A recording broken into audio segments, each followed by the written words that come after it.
Électrochoc, le podcast des électrons libres.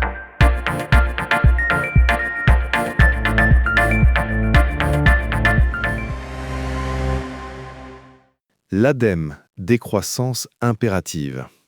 Aujourd'hui, nous allons nous pencher sur une institution au cœur de la transition écologique française, une agence qui a considérablement évolué depuis sa création. Oui, et c'est une évolution qui pose question. L'ADEME, l'Agence de la transition écologique, n'est plus simplement un organe d'expertise technique. Elle s'est donné une mission bien plus vaste, celle de définir un récit pour un futur désirable. Et c'est là que le bas blesse.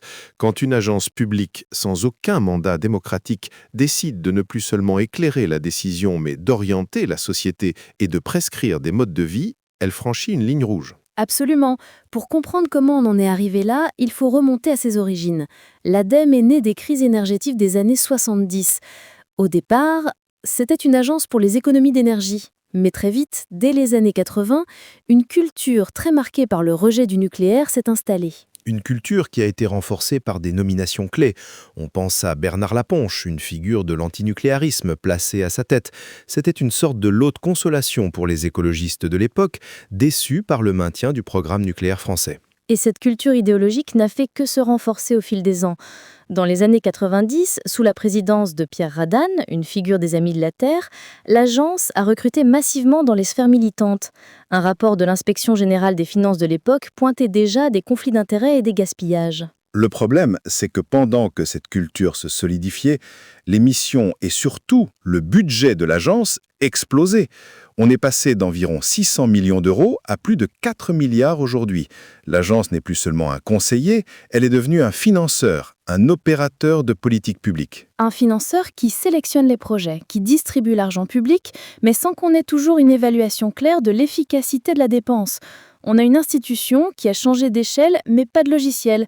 Elle est restée sur ses rails idéologiques, parfois en décalage complet avec la politique énergétique nationale. Et cette idéologie, elle s'incarne parfaitement dans leur fameux rapport Transition 2050. Sous couvert de prospective, on nous présente des scénarios qui reposent quasi tous sur la même base, la sobriété, la réduction massive de nos usages, la transformation de nos modes de vie. Le scénario qu'ils mettent en avant, c'est la décroissance pure et dure. Division par 3 de la consommation de viande, limitation de la construction neuve, réduction de la mobilité. On nous parle de frugalité choisie, mais aussi contrainte. Une frugalité qui visiblement ne s'applique pas à tout le monde. On voit des projets financés par l'ADEME qui sont au mieux anecdotiques, comme cette carte verte à Angers, qui revenait en fait à subventionner les courses des catégories socio-professionnelles supérieures dans des magasins bio. On est loin de l'impact climatique de masse. Mais au-delà de ces gaspillages, il y a plus grave. Les grandes orientations de l'ADEME ont mené à des véritables contresens écologiques. L'exemple le plus flagrant, c'est le diagnostic de performance énergétique, le DPE. Pendant des années, l'ADEME a poussé pour un calcul qui pénalisait lourdement le chauffage électrique, alors même que notre électricité en France est très majoritairement décarbonée. Exactement. Le résultat, c'est qu'on a dégradé la note de millions de logements chauffés à l'électrique, tout en favorisant indirectement des solutions au gaz, bien plus émettrices de dioxyde de carbone.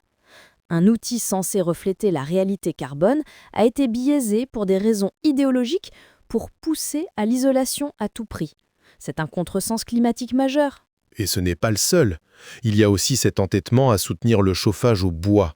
L'agence elle-même reconnaît que c'est la première source d'émissions de particules fines en France, les plus dangereuses pour la santé. C'est un paradoxe total. On finance massivement une technologie dont on sait qu'elle a un impact sanitaire très lourd. Une étude sur les particules ultra fines a même été menée, mais ses résultats tardent à être publiés. C'est de loin troublant. Et comment ne pas parler du scénario 100% renouvelable de 2015 ? Un rapport basé sur une méthodologie très critiquée qui a sous-estimé les coûts et les problèmes liés à l'intermittence des énergies renouvelables. Ce scénario a durablement brouillé le débat en France. Il a fait croire qu'un modèle à l'allemande était possible, un modèle que même les dirigeants allemands qualifient aujourd'hui d'erreur stratégique coûteuse. La crise énergétique a révélé les limites de cette vision. Et aujourd'hui, on retrouve les mêmes travers sur le numérique. L'ADEME ne se contente pas d'évaluer les impacts, non, elle a un service dédié à la sobriété numérique. La réduction des usages est une fin en soi. Leurs propositions de moratoire sur les data centers sont un bon exemple. Cela reviendrait simplement à délocaliser les émissions dans des pays où l'électricité est plus carbonée, tout en nous privant d'une souveraineté industrielle et technologique cruciale. Au final, le vrai problème, c'est que l'ADEME a substitué l'idéologie à l'expertise. En voulant imposer sa vision de la société, elle est devenue un frein à une transition écologique pragmatique et efficace. C'est exactement ça. On a besoin d'écologie, on a besoin de science, on a besoin d'expertise, mais on n'a pas besoin d'une agence qui nous infantilise et qui, par dogmatisme, nous oriente vers des impasses. Si un impératif de décroissance s'impose aujourd'hui, c'est peut-être bien celui de l'ADEME elle-même.